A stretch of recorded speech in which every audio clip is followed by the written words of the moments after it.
new growth path at the end of October last year, and over the last number of months we've been very busy putting the financing mechanisms in place. The national budget announced in February laid the basis for that.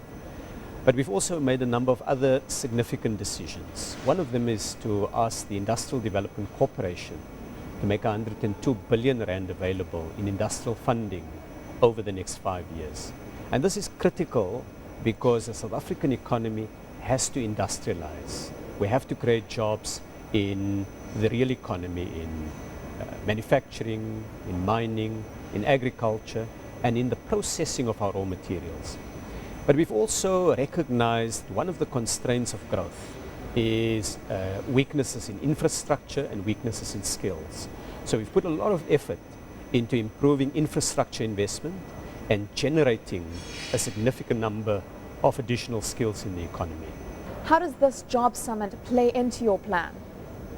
When the Western Cape labor and business communities get together and they say that they want to embrace the challenge of jobs, they want to partner us, then it fills in one of the important links of a successful new growth path.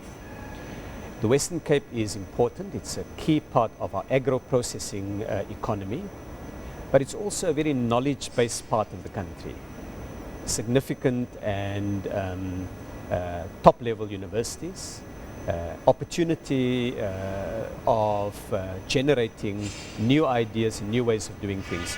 So today's summit helps to bring together investors, trade unions and government to make the 5 million new jobs by 2020 become a reality.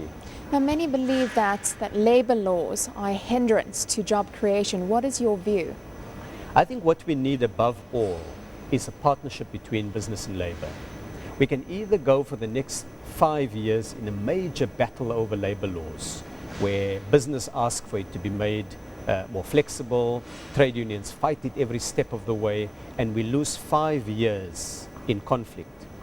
Or we can get those two parties together in a room and say, can we sensibly do things that will support the long-term goal of job creation in the country?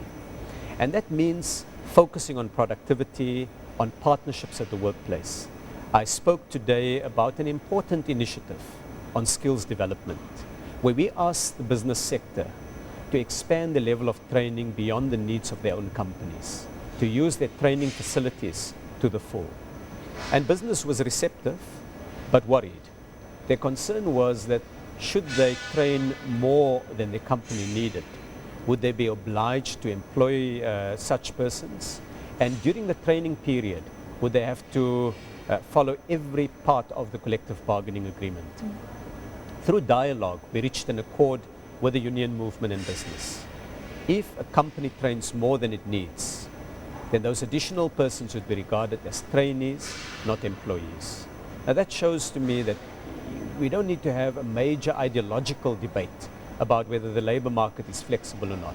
When we pose practical problems, there's enough goodwill in South Africa between business and labor to find practical solutions.